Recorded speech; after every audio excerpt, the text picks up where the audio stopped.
A very good evening to all of you. आप सभी का वार्म वेलकम है Y D your English tutor पे। मेरा नाम है अमन बहल। बाय प्रोफेशन एक गवर्नमेंट ऑफिसर हूँ। इसी वजह से 2 दिनों के लिए आपकी क्लास नहीं ला पाया। मुझे ट्रैवल करना पड़ा, बाहर जाना पड़ता है सरकारी ड्यूटी पे। जब मैं बाहर रहता हूँ तब मैं वीडियोज़ को रिकॉर्ड नहीं कर पाता हूँ। आज सुबह का फर्स्ट आर्टिकल पढ़ लेते हैं द हिंदू का। सिली पॉइंट इसका टाइटल है। ये आर्टिकल लिखा हुआ है क्रिकेट और पैट्रियोटिज्म पे। अभी देखेंगे डिटेल में, बहुत अच्छा लिखा हुआ आर्टिकल है।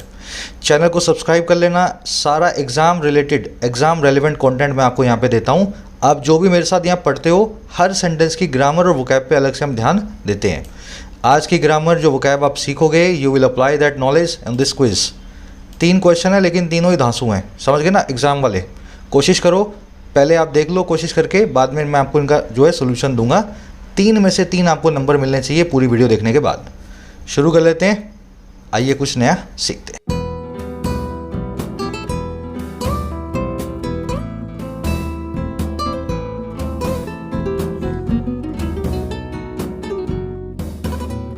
कह रहा है सिली पॉइंट। देखो, अगर आपने क्रिकेट खेला है या थोड़ा बहुत देखा है तो आपको पता होगा सिली पॉइंट नाम की एक पोजीशन होती है फील्ड के ऊपर क्रिकेट के। मैं आपको दिखा देता हूँ, ये पिक्चर सारी की सारी ये सिली पॉइंट है। ये बैट्समैन है, ये बॉलर है, ये फील्डर है। फील्डर बिल्कुल बैट्समैन के सर पे खड़ा है। किस लिए खड़ा है?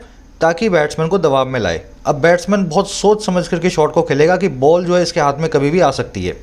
इस पोजीशन को सिली पॉइंट बोलते हैं क्योंकि ये फील्डर एक मूर्खता वाला काम कर रहा है। ये बॉल इसके भी लग सकती है, बैट्समैन का बैट घूम के इसके मुंह पे भी आ सकता है, समझ गए ना। तो क्रिकेट में इस पोजीशन को लगाया जाता है जानबूझ के, सिली पॉइंट, बैट्समैन को दबाव में लाने के लिए।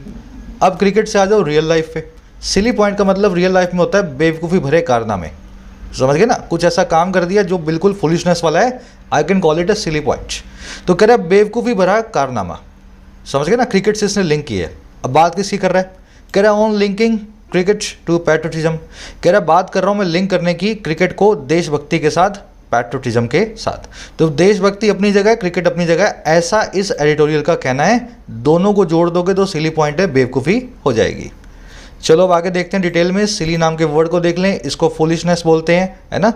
ये वैसे एडजेक्टिव है तो फुलिश, चाइल्डिश, रिडिकुलस, लुडिक्रस, ये सारे नंबर्स, ये सारे वर्ड्स आप आ जाके देखोगे पागलपन की या बेवकूफ़ी के सिनोनिम्स है ना, खास करके रिडिकुलस और लुडिक्रस। इनकी स्पेलिंग देख लेना, स्पेलिंग्स एग्जाम में आती हैं इसी टाइप की। आज वाला स्पेलिंग का क्वेश्चन भी इसी पे मैंने बनाया है। पैट्रियोटिज्म का मतलब होता है देशभक्ति, लव या loyalty for one's own country, अपने देश के लिए प्यार या लॉयल्टी। अब डिटेल में देखेंगे टाइटल पैराग्राफ से क्या कहना चाह रहा है। एक लाइक और एक शेयर जरूर से देना वीडियो को। आपके लाइक्स और शेयर से चैनल को रीच मिलती है और रोज़ इन वीडियोज़ को मोटिवेशन मिलता है मुझे लाने का, है ना। Kerala's support for the national cricket team or its players is no litmus test for patriotism। Kerala जो सपोर्ट है और किसके लिए? नेशनल क्रिकेट टीम के लिए और या फिर हमारी टीम के जो है प्लेयर्स के लिए। कह रहे ये सपोर्ट कोई भी लिटमस टेस्ट नहीं है, ये सपोर्ट कोई भी अग्नि परीक्षा नहीं है, कोई भी एसिड टेस्ट नहीं है, पैट्रियोटिज्म का, देशभक्ति का।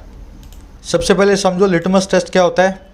केमिस्ट्री की लेबोरेटरी में एक टेस्ट होता है जिसमें देखा जाता है कौन सी चीज़ कितनी एसिडिक है और कितनी बेस वाली है ना, अम्लीय है या क्षारीय है। ज़्यादा अंदर नहीं घुसेंगे, इसको हिंदी बोल दो अग्नि परीक्षा। एक ऐसी परीक्षा जिसमें सब दूध का दूध पानी का पानी हो जाए।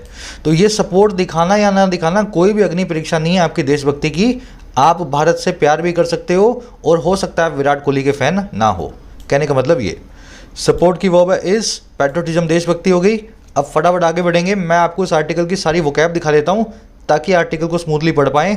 उससे पहले ऐड करना चाहूँगा, आप भारत के किसी भी कॉम्पिटिटिव एग्जामिनेशन की तैयारी कर रहे हो तो मॉक टेस्ट के लिए मैं आपको रिफ़र करूँगा टेस्टबुक.com। इसकी खूबी क्या है? इंडिया का लीडिंग ब्रांड है, सबसे बड़ा नाम है मॉक टेस्ट की इंडस्ट्री के अंदर।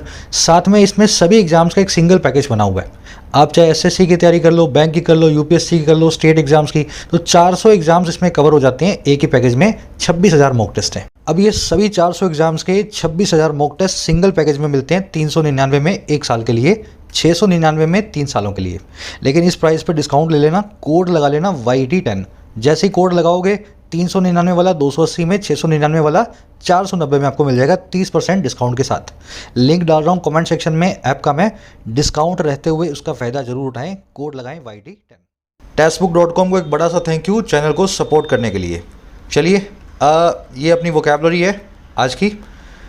सारे पुराने और नए वर्ड्स इसी शीट में मिलते हैं। रोज़ ये शीट अपडेट हो जाती है, टेलीग्राम ग्रुप में डालता हूँ, इस ग्रुप से आप डाउनलोड कर लिया करो इस शीट को, ठीक है। इस ग्रुप का एक और फ़ायदा भी है, कभी मैं छुट्टी पे हूँ, कौन सा आर्टिकल मैं शाम को पढ़ाऊँगा, कब नहीं पढ़ाऊँगा, सब कुछ इस ग्रुप के अंदर आपको एडवांस इंफॉर्मेशन मिल जाती है। आज के वर्ड्स देख लेते हैं। एक वर्ड है कॉन्सिक्वेंशियल, जो आज आप देखने वाले हैं, कैटेगोरिकल, फिर एक वर्ड है स्टेडफास्ट, फिर एक वर्ड डिरेल और एक वर्ड है ल्यूडिक्रस, ठीक है। पहले पुराने वाले वर्ड देखते हैं। कॉन्सिक्वेंशियल बहुत पहले देख चुके हैं।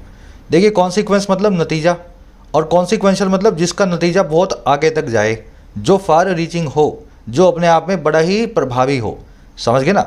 जैसे आपका एग्ज़ाम का रिजल्ट कॉन्सिक्वेंशियल हो सकता है, आपकी लाइफ के लिए फार रीचिंग हो सकता है। आज रिजल्ट आया, इसका प्रभाव आपको आज के आने वाले 5 या 10 साल बाद भी देखने को मिल सकता है, किसी खास एग्जाम का जिसकी आप तैयारी कर रहे हो, है ना। तो कॉन्सिक्वेंशियल को आप इसी तरीके से यूज़ करते हैं। The company had to suffer a consequential loss of revenue because of rising competition. बढ़ते हुए कॉम्पिटिशन की वजह से, राइज करते हुए प्रतियोगिता की वजह से कंपनी को फार रीचिंग लॉस को सहना पड़ा अपने रेवेन्यू में, अपनी कमाई में। इसको सिग्निफिकेंट बोल सकते हो। अब देखो, कॉन्सिक्वेंशियल का बिल्कुल उल्टा होता है इनकॉन्सिक्वेंशियल, जिसका कोई फ़र्क ही ना पड़े। समंदर में से एक बाल्टी पानी निकाल लिया तो समुद्र को कुछ फ़र्क पड़ा क्या? That is an inconsequential act of जो भी आपने काम किया है ना, जिसका कोई फ़र्क ना हो।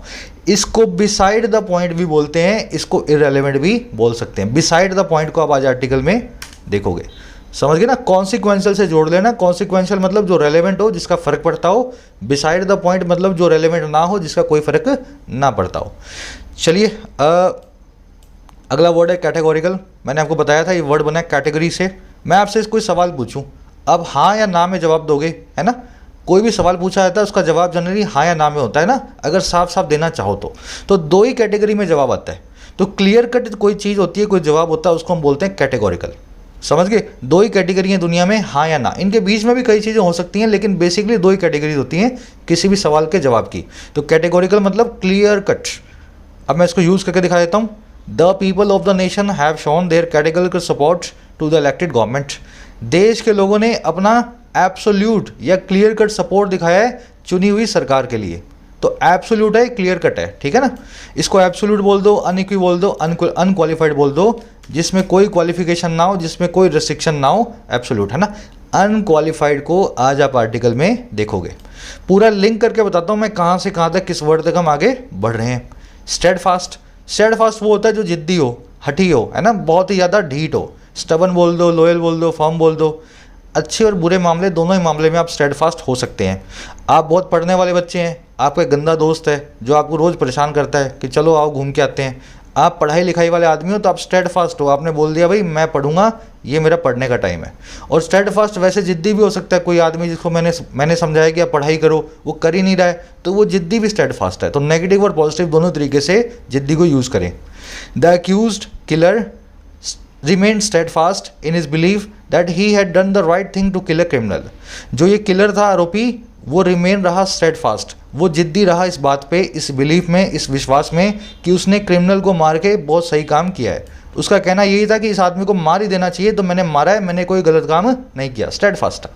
इसको अनयील्डिंग बोलते हैं, अनफ्लिंचिंग बोलते हैं, स्टॉन्च बोलते हैं। अनयील्डिंग नाम के वर्ड को आज आप आर्टिकल में देखोगे। बढ़े आगे, चलो। एक वर्ड है डिरेल। डी प्लस में रेल से मिलके बना है, डी प्लस में रेल। डी मतलब ऑपोजिट, रेल मतलब गाड़ी। जब गाड़ी अपने ट्रैक पे चलने की बजाय दूसरी जगह पे चले, जा रही है दिल्ली की तरफ, तो ट्रैक से उतर गई और जयपुर पहुंच गई। समझ रहे हो ना। किसी गाड़ी का ट्रैक से गिर जाना, किसी हादसे को कहलाते हैं, हम कहते हैं डीरेल होना, ठीक है ना। कोई गाड़ी जब ट्रैक से उतर जाती है, हादसा होता है। दूसरा, अगर कोई प्रोसेस है उसको भी आप अपसेट करें तो आप उसको भी डिरेल करते हैं। आप पढ़ाई कर रहे हो, 6 महीने का टारगेट है, लेकिन 4 महीने बाद कुछ बड़ा हादसा हो गया, घर में पैंडमिक आ गई, आपकी पढ़ाई डिरेल हो गई, ट्रैक से उतर गई। और कोई गाड़ी है जो जा रही है सीधे सीधे, कोई हादसा गाड़ी के साथ हो गया, वो ट्रैक से उतरी तो वो भी डिरेल हो गई। दोनों ही तरीके से डिरेल नाम का वर्ड यूज़ करें। The goods train derailed because of A damage track. ये मालगाड़ी डिरेल हो गई, ट्रैक से उतर गई, टूटे हुए ट्रैक की वजह से। और drugs and alcohol have derailed the lives of many celebrities. Drug और एल्कोहल ने डिरेल कर दिया है, पटरी से उतार दिया, अपसेट कर दिया है कई सेलिब्रिटीज़ की ज़िंदगियों को। तो इसको रैक या डिफ्लेक्ट भी बोल सकते हैं। डिरेल नाम के वर्ड को भी आज आप आर्टिकल में देखोगे, डिटेल में सीख चुके हो। ल्यूडिक्रस, रिडिकुलस, एब्सर्ड, फूलिश, सिली। लास्ट वर्ड है अपना बेवकूफ़ी का, बेवकूफ़ी भरा, है ना। इन अ ludicrous move, some at-risk individuals या adults have refused to get vaccinated against COVID-19. एक बेवकूफ़ी भरे काम के अंदर या काम करते हुए कई एट रिस्क एडल्ट्स हुए हैं जिनको बीमारियां भी हैं ऑलरेडी, उन्होंने मना कर दिया हम वैक्सीन नहीं लगवाएंगे। बीमारी है, पता है कोविड हो जाएगा, बचाने वाला कोई नहीं है, लेकिन कहते हैं वैक्सीन नहीं लगवानी इन अ ludicrous मूव। चलिए क्लियर हो गया, 5 वर्ड्स हैं। तो एक समरी मैं आपको दे दूं किस बारे में लिखा हुआ पता लगे आपको। वैसे इस आर्टिकल में जो इन्फॉर्मेशन आपको दी गई है वो कंप्लीट नहीं है, पहले मैं इसमें जो लिखा गया वो आपको बता देता हूँ। कुछ स्टूडेंट्स थे कश्मीर के, यूपी के, राजस्थान के, जिन्होंने इंडिया पाकिस्तान का जो मैच हुआ T20 वर्ल्ड कप में, उसको पाकिस्तान को सपोर्ट किया मैच के दौरान। सरकार को ये बात पता लगी तो सरकार ने इन पे UAPA एक्ट लगवा दिया, जो कि गद्दारी के लिए लगता है। हमारा आर्टिकल कह रहा है कि क्रिकेट से प्यार और देश से प्यार दोनों अलग अलग बातें हैं। क्रिकेट और पैट्रियटिज्म को जोड़ के ना देखें। Cricket is not the litmus test for your देशभक्ति। समझ गए? बस इसका इतना ही कहना है। आज की टोन है क्रिटिसाइजिंग, सरकार को क्रिटिसाइज कर रहा है। अब इस आर्टिकल से जुड़ी और इन्फॉर्मेशन आप नेट पे पढ़ना, थोड़ी रिसर्च करना, आपको कंप्लीट इन्फॉर्मेशन जब मिल जाए तब आपको पता लगेगा आर्टिकल में हमसे क्या छुपाया गया है। हुआ ये है कि इन स्टूडेंट्स पे आरोप ये है कि ना केवल इन्होंने पाकिस्तान के लिए नारे लगाए, बल्कि इंडिया के खिलाफ भी नारे लगाए। जहाँ पैदा हुए हो, जहाँ खाना खाते हो, जिस देश के टैक्स पेयर के पैसे पे कॉलेज की पढ़ाई करने वाले हो, और जहाँ नौकरी भी करोगे, वहीं पे खड़े होकर के आप उस देश के लिए नारे लगाते हो उसके खिलाफ, तो सरकार को लगा आप देशद्रोही हो, आप पे वो एक्ट लगा दिया गया। तो इनकम्प्लीट इन्फॉर्मेशन है आज के आर्टिकल में। इस समझदार के हिसाब से तो आज की टोन है क्रिटिसाइजिंग, सरकार को क्रिटिसाइज कर रहा है। लेकिन अगर आप पूरे इसके बैकग्राउंड को देखो तो आज का आर्टिकल है मिसलीडिंग, कंप्लीट इन्फॉर्मेशन ना देने वाला आर्टिकल। चलिए एक क्वेश्चन भी आपके सामने रख देता हूँ। क्या ऐसे स्टूडेंट्स पे आपके हिसाब से UAPA एक्ट जो देशद्रोहियों पे लगता है लगना चाहिए या नहीं लगना चाहिए? इसका आंसर आप लिखेंगे 3 स्टेटमेंट्स में, इसी वीडियो के नीचे कमेंट सेक्शन में पोस्ट करो, ठीक है? बिल्कुल भी भावुक होकर नहीं देना है। ये एक्ट बहुत ख़राब एक्ट है, आप जानते हो, पूरी ज़िंदगी इससे तबाह हो जाती है। क्या इन स्टूडेंट्स की इस गलती के लिए पूरी ज़िंदगी की सज़ा मिलना इनको सही है या गलत है ना?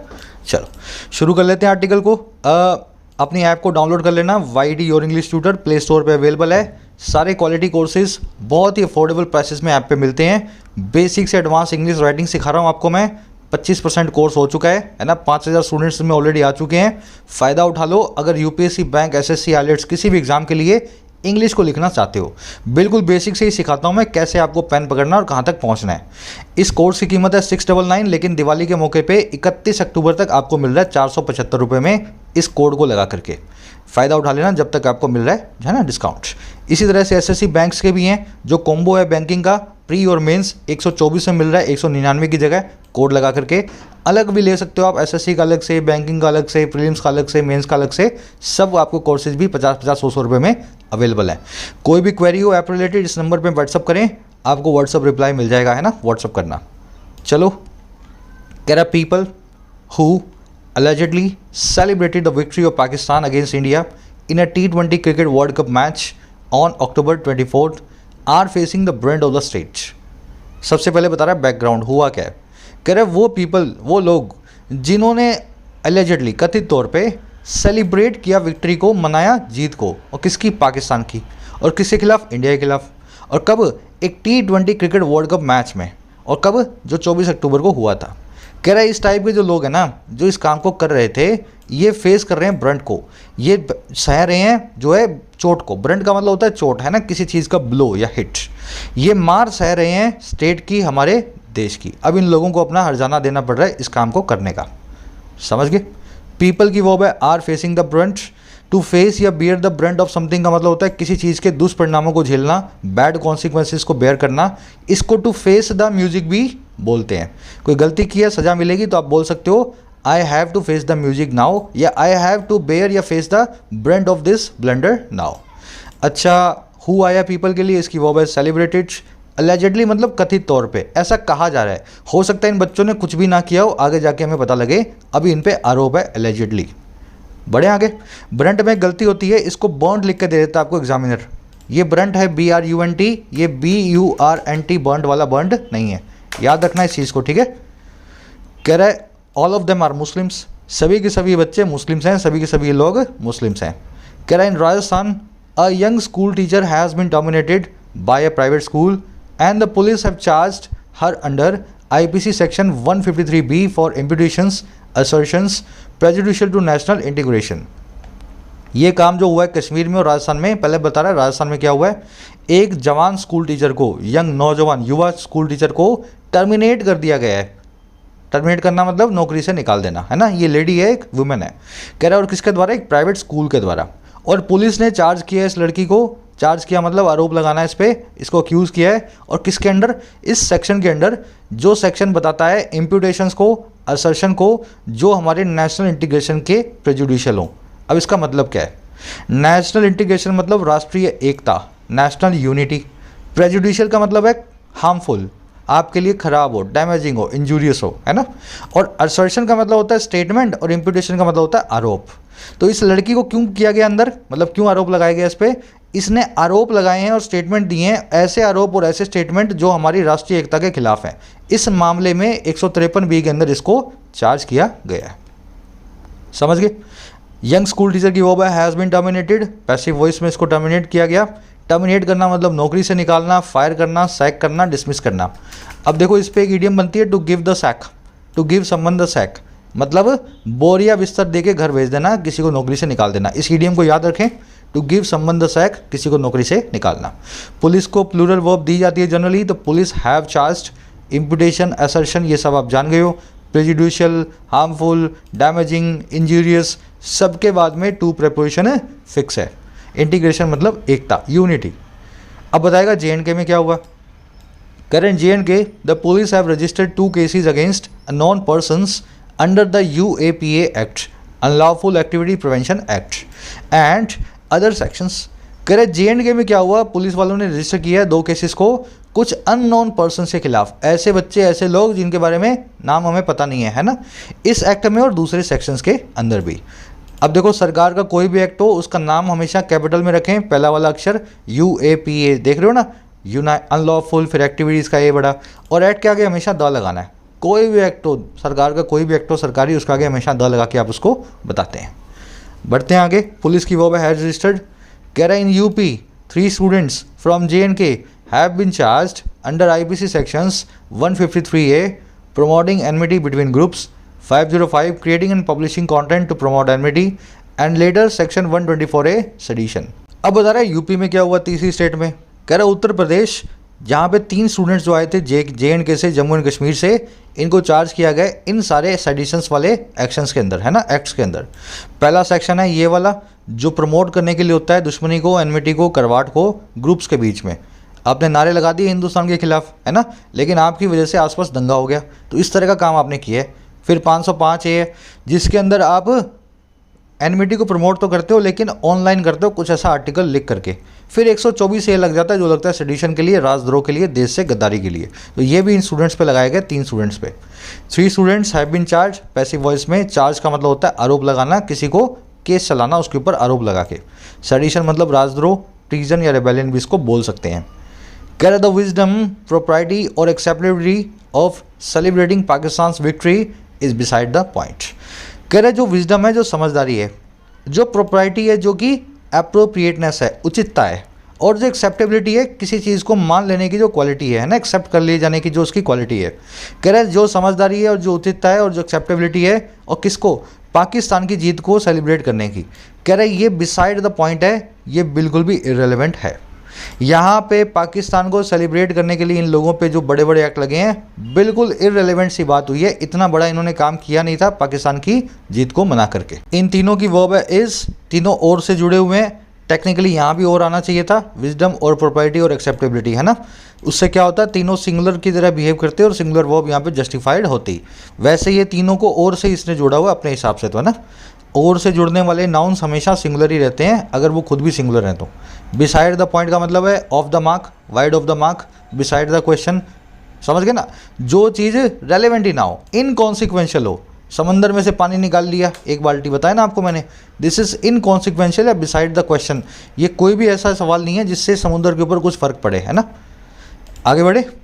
कह रहे from moral, technical and practical perspectives this sweeping policing is unwise. कह रहे अगर आप मॉरल यानी कि नैतिक, टेक्टिकल यानी कि रणनीतिक, और प्रैक्टिकल पर्सपेक्टिव से देखो यानी कि व्यवहारिक दृष्टिकोण से देखो इस ऊपर वाली चीज़ को, ये जो स्वीपिंग पॉलिसिंग है ना, पॉलिसिंग मतलब जो काम होता है पुलिस का, अपराधियों को पकड़ना, अच्छे लोगों को प्रोटेक्ट करना। कह रहा है और जो स्वीपिंग मतलब अनरिस्ट्रिक्टेड, एब्सोल्यूट। कह रहा है इस पुलिस का जो तानाशाही पॉलिसिंग है ये अपने आप में बड़ी अनवाइज है, बहुत ही ज़्यादा बेवकूफ़ भरी है ना, बेवकूफ़ी भरी है। तीनों ही तरीक़ों से इन बच्चों को पकड़ना बहुत गलत बात है अगर आप मॉरल, टेक्टिकल और प्रैक्टिकल पर्सपेक्टिव की बात करो। समझ गए? पॉलिसिंग की वर्ब है इज़, पॉलिसिंग मतलब पुलिस का काम पॉलिसिंग कहलाता है। स्वीपिंग मतलब जो एकदम ब्लैंकेट हो, एब्सोल्यूट हो, तानाशाही हो, है ना, ऐसी पॉलिसिंग यहाँ की पुलिस यूपी की जो है कर रही है, राजस्थान की या JNK की। पर्सपेक्टिव मतलब दृष्टिकोण, व्यू पॉइंट, माइंडसेट, आपका नज़रिया। आगे बढ़ते हैं। कह रहा है no democracy least of all a country of India size and diversity can demand unyielding uniformity and conformity from its population on all questions and at all times.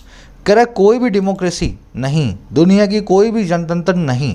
कह रहा है कम से कम इंडिया तो नहीं, least of all a country, कम से कम एक ऐसी कंट्री जो इंडिया की साइज़ की हो या डाइवर्सिटी की हो, इंडिया जैसी विविधता भरी हो। तो कह रहा है कोई भी डेमोक्रेसी नहीं और कम से कम इंडिया जैसी एक भी कंट्री नहीं डिमांड कर सकती है अनयील्डिंग यूनिफॉर्मिटी को।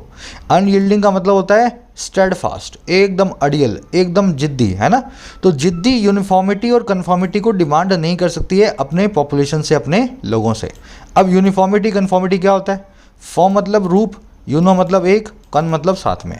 तो कन्फॉर्म मतलब सिमिलर फॉर्म, यूनिफॉर्म मतलब सिमिलर फॉर्म, सिमिलैरिटी। तो कोई भी कंट्री सिमिलैरिटी को डिमांड नहीं कर सकती अपनी पॉपुलेशन से, सब हिंदी बोलो, सब विराट कोहली के सपोर्टर बन जाओ, है ना, कोई भी कंट्री नहीं करेगी। कह रहा है और सभी सवालों पे और हर वक्त तो बिल्कुल भी नहीं। समझ गए? सेंटेंस बहुत अच्छा लिखा हुआ है। नो डेमोक्रेसी की वर्ब है can yield, least of all का मतलब है कम से कम ये तो नहीं, कम से कम एक कंट्री इंडिया के साइज और डाइवर्सिटी की तो नहीं। डाइवर्सिटी मतलब वैरायटी, विविधता, जैसे इंडिया में आप देखते हो। अनयील्डिंग मतलब जिद्दी, यूनिफॉर्मिटी कन्फॉर्मिटी मतलब सिमिलैरिटी।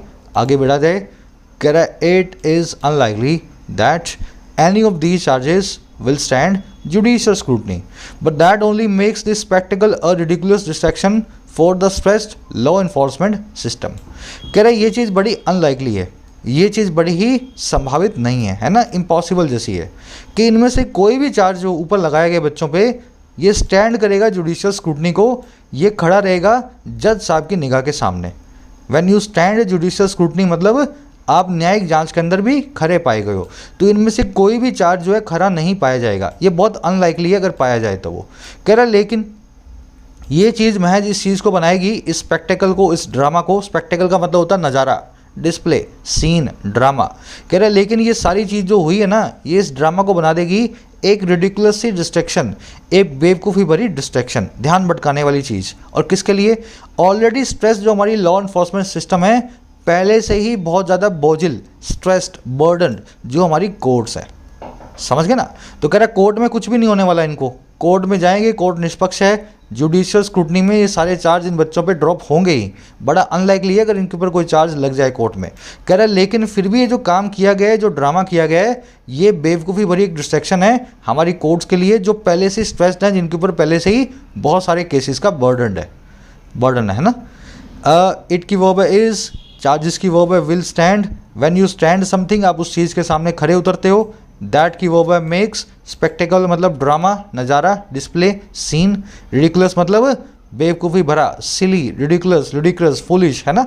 डिस्ट्रैक्शन मतलब जो आपके ध्यान को भटकाए। स्ट्रेस्ड मतलब जो बर्डनड हो, पहले से ही बोझ के तले दबाओ।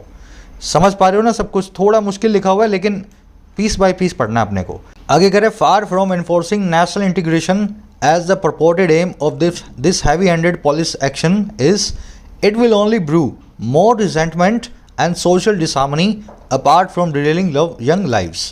कह रहा है बहुत दूर, far from, और किससे? एनफोर्स करने से नेशनल इंटीग्रेशन को, ज़बरदस्ती लगाने से राष्ट्रीय एकता को। कह रहा है इससे बहुत दूर।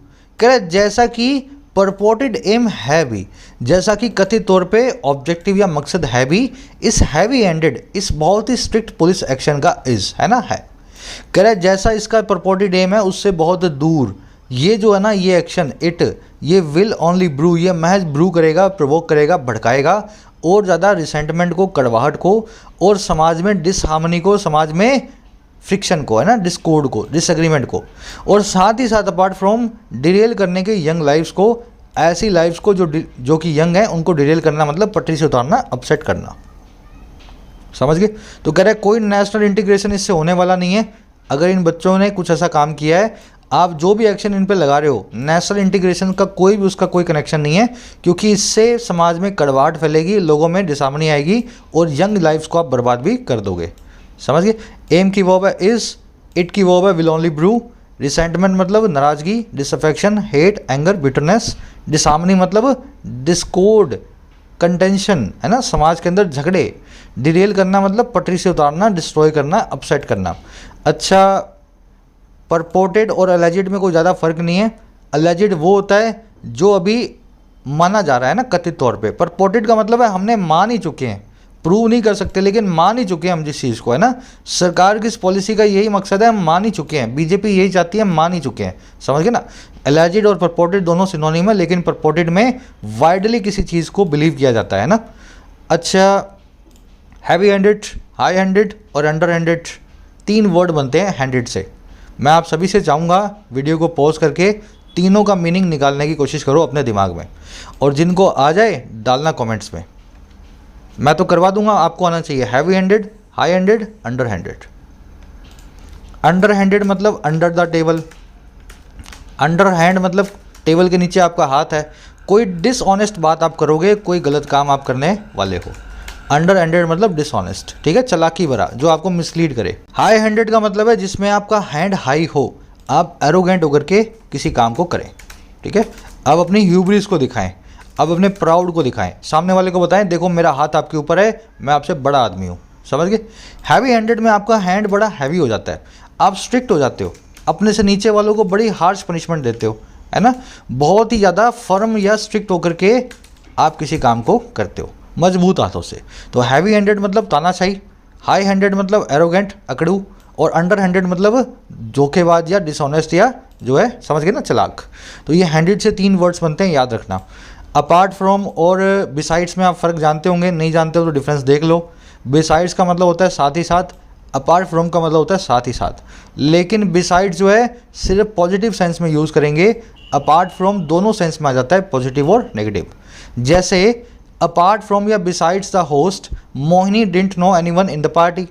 छोड़ करके या साथ ही साथ होस्ट के, मोहिनी किसी को भी नहीं जानती थी पार्टी के, तो सिर्फ मेज़बान को जानती थी और कोई भी उसका जानने वाला नहीं था। अब मोहिनी किसी को नहीं जानती थी, सेंटेंस में नोट आ गया, मतलब यहाँ पे नेगेटिव वाली फीलिंग आपको आ रही है। नेगेटिव वाली फीलिंग आ रही है तो आप किसको यूज़ करेंगे यहाँ पे, सिर्फ और सिर्फ अपार्ट फ्रॉम को। अपार्ट फ्रॉम पॉजिटिव नेगेटिव दोनों में आता है, लेकिन बिसाइड्स नेगेटिव में नहीं आता है। समझ गए। तो यहाँ पे बिसाइड्स नहीं आ सकता। Not many people in India like to watch anything apart from या बिसाइड्स क्रिकेट। भारत में बहुत सारे ऐसे लोग नहीं हैं जो लाइक करते हैं, पसंद करते हैं देखना कोई भी चीज़ क्रिकेट को छोड़ के। अब यहाँ पे अगेन नोट आ रहा है, सेंटेंस में नेगेटिव फीलिंग आ रही है, जब नेगेटिव फीलिंग आए तो अपार्ट फ्रॉम को यूज़ किया जाए, बिसाइड्स को निकाल दो। नेगेटिव इंटोनेशन जब भी किसी सेंटेंस में मिले, बिसाइड्स को यूज़ ना करें। नॉट मैनी पीपल आ गया ना, नेगेटिव है। The two friends had many things in common apart from या बिसाइड्स म्यूजिक। दोनों दोस्तों में बहुत सारी चीज़ें कॉमन थी, छोड़ के साथ ही साथ जो है म्यूज़िक के अलावा भी बहुत सारी चीज़ें कॉमन में थी। अब देखो यहाँ पे बहुत सारी चीज़ें थी, है ना, नॉट नहीं आ रहा, पॉजिटिव वाली फीलिंग है। यहाँ पे अपार्ट फ्रॉम भी ठीक है और बिसाइड्स भी ठीक है, दोनों में से जिसको यूज़ करना चाहो आप कर सकते हो। सिंपल सा कॉन्सेप्ट है, आज के क्विज में इस कॉन्सेप्ट को आपको यूज़ करना है। आगे बढ़ते हैं नेक्स्ट पैराग्राफ पे। ये सारे कॉन्सेप्ट्स मैं आपको बहुत पहले करवा चुका हूँ, यहाँ पे मेरे साथ सिर्फ रिवीजन किया करो। पहले इनको डिटेल में सीख लो, ग्रामर की प्लेलिस्ट रखी है होम पेज पे, complete English grammar for all competitive exams. इसको पूरा कर लोगे, हर कॉन्सेप्ट को आप बेसिक से सीख लोगे, फिर आर्टिकल आप पढ़ पाओगे और पढ़ने का मज़ा भी आएगा। आज ही शुरू करो, लाखों लोग देख चुके हैं, आप भी फ़ायदा उठाओ इसी प्लेलिस्ट का, ठीक है। कह रहा है an unremitting loyalty test of citizens can be a self-defeating pursuit for a country like India that has global ambitions। कह रहे एक कभी ना ख़त्म होने वाला, never ending, ceaseless, continuous, unremitting, कह रहे कभी भी ना थमने वाला जो लॉयल्टी टेस्ट है ना हमारे सिटीजन्स का, कह रहा वो हो सकता है एक सेल्फ डिफीटिंग परस्यूट, एक ऐसी चाह, एक ऐसा एम्बिशन, एक ऐसा डिज़ायर या परस्यूट जो आपका खुद का ही नुकसान कर दे, सेल्फ डिफीटिंग हो। और किसके लिए?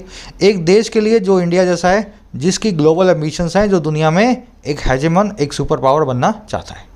समझ गए ना। तो बार बार अपने सिटीजन्स पे ऐसा आप टेस्ट करोगे ना, तो इससे आपकी सुपर पावर बनने के ख्वाहिश जो है उस पर बड़ा असर आपको पड़ेगा। लॉयल्टी टेस्ट की वर्ब है कैन बी, दैट की वर्ब है हैज़, अनरिमिटिंग मतलब नेवर एंडिंग जो थमने का नाम ना ले, परस्यूट मतलब डिज़ायर, एम्बिशन, ये एम्बिशन इसका सिनोनिम है परस्यूट का ही, ठीक है, आपकी ख्वाहिश। कह रहा people of Indian origin live around the world with split loyalties. कह रहा इंडियन ओरिजिन के जो पीपल हैं वो पूरी दुनिया में रहते हैं, लिव अराउंड द वर्ल्ड करते हैं अपनी स्प्लिट लॉयल्टीज़ के साथ। उनकी लॉयल्टीज स्प्लिट हैं, सेपरेटेड है। कैसे है? इंडियन रहता है यूके में, जब इंग्लैंड का मैच होगा तो इंडिया को वो चीयर करेगा, तो उसकी लॉयल्टी स्प्लिट है।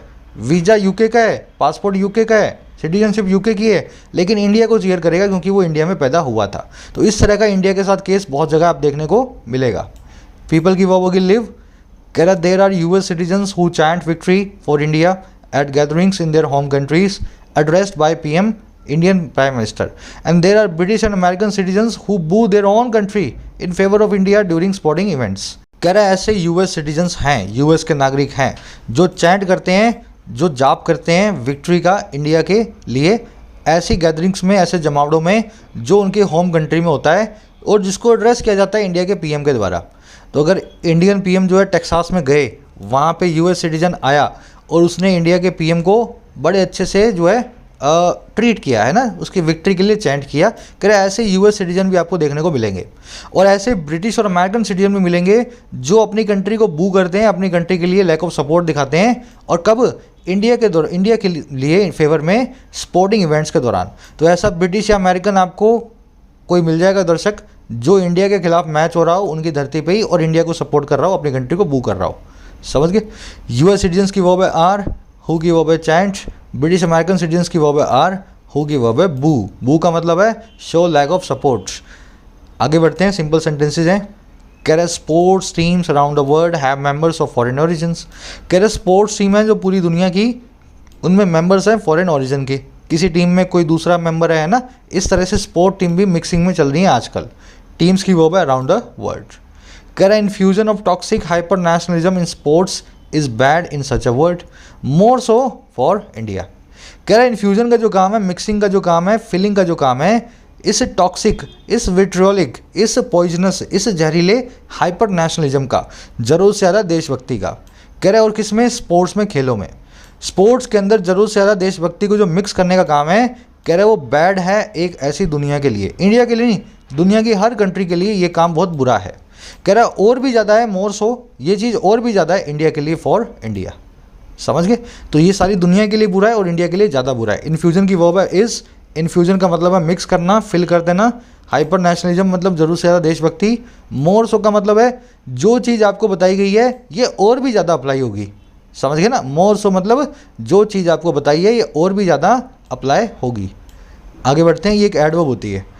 कह रहा while the BJP has been championing this link between cricket and nationalism, other parties are not far behind as the incident in Rajasthan a Congress ruled state shows.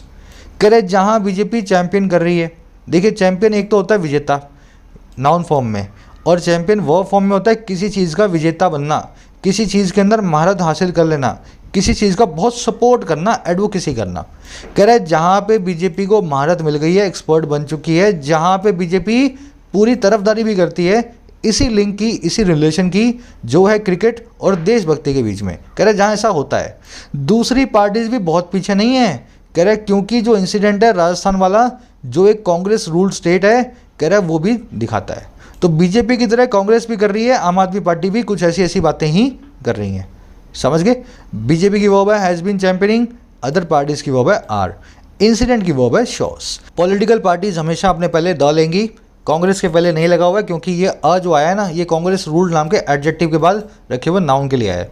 State के लिए अ लगाया है, कांग्रेस यहाँ पे रूल्ड एक एडजेक्टिव का काम कर रही है ना, वो स्टेट जिसको कांग्रेस रूल करती है।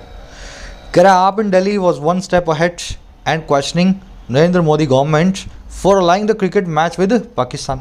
कह रहा आपकी सरकार जो दिल्ली वाली है वो तो और आगे बढ़ गई, एक कदम और आगे थी, वो तो सवाल ही उठाने लगी नरेंद्र मोदी की सरकार पे कि आपने अलाउ कैसे कर दिया क्रिकेट मैच को पाकिस्तान के साथ। आपकी वर्ब है वॉज एंड आप वॉज क्वेश्चनिंग। आप भी एक पॉलिटिकल पार्टी है, इसके आगे द लगाना चाहिए, टेक्निकली लगा हुआ होना चाहिए पर लगा नहीं हुआ है ना। कह रहा had all this been on account of an unspoken link between cheering for a national cricket team and supporting for a united India. The police would have also charged those who mercilessly trolled Mohammad Shami, a Muslim in the Indian cricket team. कह रहा है अगर ऐसा हुआ होता, third conditional alternative form कल ही की है मैंने, फिर से चला लेना लास्ट वाले आर्टिकल में ना, हेल्पिंग वर्ब जो है पहले आ जाएगी, इफ़ को निकाल देंगे। कह रहा है अगर ये सब कुछ हुआ होता, हैड ऑल दिस बिन, और क्या हुआ होता, ऑन अकाउंट ऑफ की वजह से, है ना, बिकॉज ऑफ, और किसकी वजह से, एक अनस्पोकन लिंक की वजह से, एक ऐसे रिश्ते की वजह से जो छुपा हुआ है, अनस्पोकन है, और किन के बीच में, देश की क्रिकेट टीम के लिए चीयर करने के और सपोर्ट करने के लिए यूनाइटेड इंडिया को। कह रहा है अगर वास्तव में कोई ऐसा लिंक होता अनस्पोकन सा, तो पुलिस वालों ने चार्ज किया होता, पुलिस वालों ने आरोप लगाया होता उन लोगों को भी जो मर्सिलेसली ट्रोल करके गए हैं, जिन्होंने बहुत बुरे से अब्यूज़ किया है ऑनलाइन मोहम्मद शमी को, एक मुस्लिम है इंडियन क्रिकेट टीम के अंदर। तो कह रहा है अगर इंडिया की क्रिकेट टीम को सपोर्ट करना ही, यूनाइटेड इंडिया को सपोर्ट करना है, अगर ये बात कागज़ों पे प्रूव हो जाए, तो पुलिस वाले तो इन लोगों को भी अंदर डालें सबको, जिन्होंने इंडिया टीम के एक आदमी को बहुत बुरे से ट्रोल किया ऑनलाइन, उसको अब्यूज़ किया था। तो आप इस आदमी को जब सपोर्ट नहीं कर रहे हो, उसको ट्रोल कर रहे हो, मतलब आप यूनाइटेड इंडिया के सपोर्टर नहीं हो। समझ गए? ऑल दिस की वर्ब है had been, third conditional alternative है, इफ़ को निकाल दिया है, हेल्पिंग वर्ब को शुरू में ले आए हैं, है ना, ऑन अकाउंट ऑफ मतलब बिकॉज ऑफ, पुलिस की वर्ब है वुड हैव चार्ज्ड, हु की वर्ब है ट्रोल्ड, ट्रोल्ड का मतलब है ऑनलाइन अब्यूज़ करना किसी को, मर्सीलेसली मतलब बिना मर्सी के, बिना रहम के, बेरहमी से। ये सब कंडीशनल फंडीशनल सब सिखा चुका हूँ आपको, है ना, ग्रामर प्लेलिस्ट चला लो मेरे भाई, 40-50 वीडियो हैं, ये सब चीज़ों से आप एकदम आज़ाद हो जाओगे, आप देखते ही समझ जाओगे कौन सा क्या स्ट्रक्चर कैसे बनी हुई है। बार बार मैं यहाँ बताता हूँ, वीडियो लंबी हो जाती है, इसलिए मैं चाहूँगा सब लोग अपना बेसिक्स पूरा कर लें। कह रहा है true, it would have been wonderful for the cricket team, Indian cricket team, to enjoy the unqualified support of the entire nation, but surely there is no reason to charge those who support another team with sedition. कह रहा सच बात है, it would have been, ये होता बड़ा ही wonderful, बड़ा ही अच्छी बात इंडियन क्रिकेट टीम के लिए कि वो इन्जॉय करती अनक्वालिफाइड सपोर्ट को, कैटेगोरिकल सपोर्ट को, क्लियर कट एब्सोल्यूट सपोर्ट को, पूरी दुनिया के, पूरी नेशन के। कह रहा बड़ा ही मज़ा आ जाता अगर इंडियन क्रिकेट टीम को पूरे देश का सपोर्ट मिलता जो अनक्वालिफाइड होता, कश्मीर में बैठे हो कि राजस्थान में बैठे हो, हिंदू हो कि ईसाई हो, मुस्लिम हो, आप सपोर्ट करें क्रिकेट टीम को। कह रहा लेकिन ये बात अच्छी है, कह रहा लेकिन ये बात भी श्योर है, पक्का है कि ये कोई रीज़न नहीं है चार्ज करने का उन लोगों को जो सपोर्ट करते हैं दूसरी टीम को, और चार्ज किसके साथ करना है, सेडिशन के आरोप के साथ, देशद्रोही के, गद्दारी के साथ। कह रहे ये ठीक है, लेकिन अब मान लो किसी ने नहीं किया तो उसको गद्दार तो मत बोलो, नहीं किया तो नहीं किया। समझ गए? इट की वर्ब है वुड हैव बीन, रीज़न की वर्ब है इज़, हु की वर्ब है सपोर्ट, चार्ज विद, चलो ये चार्ज वाला बाद में देखते हैं, पहले अनक्वालिफाइड को देखो, कैटेगोरिकल, क्लियर कट, जो एब्सोल्यूट हो, जो एकदम समझ गए ना, साफ साफ हो। ये चार्ज के साथ में विद आता है, आपको पता है। ये सारे हमने क्राइम से रिलेटेड सारे वर्ब्स लिखे हुए हैं, इनके साथ में प्रेपोजिशन आपको खुद बतानी है। ये मैं कई दिनों से करवा रहा हूँ, बहुत बार करवा चुका हूँ, एक एक बच्चे, एक एक लड़के और लड़की को आना चाहिए। मैं आप सभी से यहाँ पे आपको इनकरेज करूँगा, कोशिश करो और याद करने की। अक्यूज़ के बाद में क्या लगाएं, चार्ज के बाद में क्या लगाएं, कॉन्विक्ट के बाद में क्या लगाएं, क्विट के बाद में क्या लगाएं, एक्सोनरेट के बाद में, एब्सोल्व के बाद में।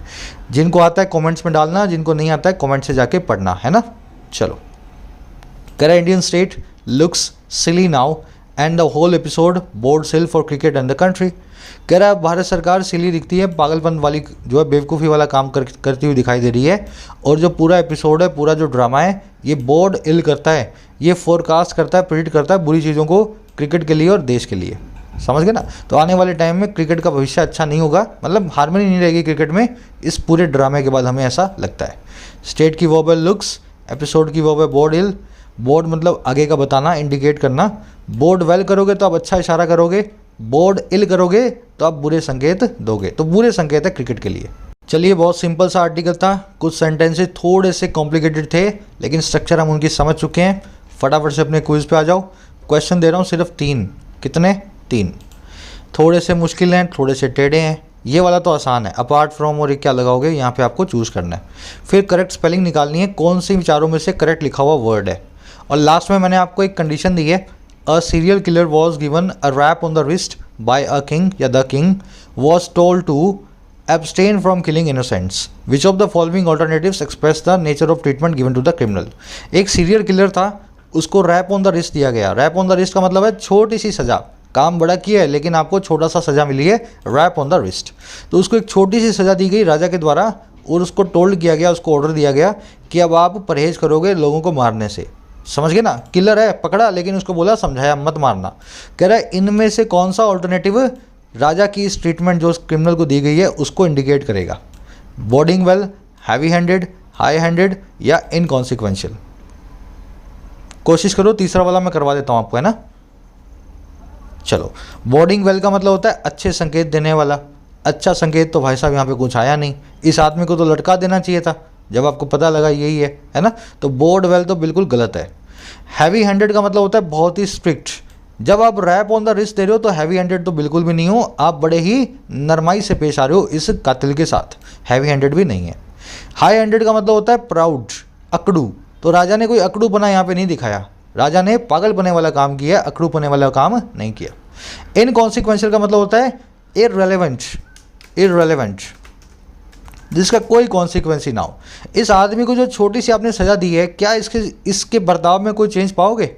जिसको लोगों को रोज़ मारना है, सीरियल किलर है, उसको राजा ने हल्का सा डांटा और बोला कि मत मारना। क्या ये चीज़ उसके बर्ताव पे कोई असर डालेगी? नहीं डालेगी। ये इनकॉन्सिक्वेंशियल ट्रीटमेंट है, समझ गए ना, बिल्कुल इफेक्टलेस, इम्पैक्टलेस ट्रीटमेंट है, इररेलेवेंट है। तो इस तरह के क्वेश्चन आपको बैंकिंग में मिलते हैं।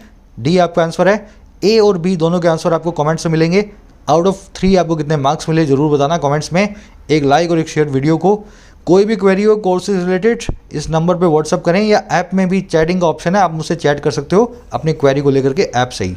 अंटिल देन, कल मुलाकात होगी। Signing out.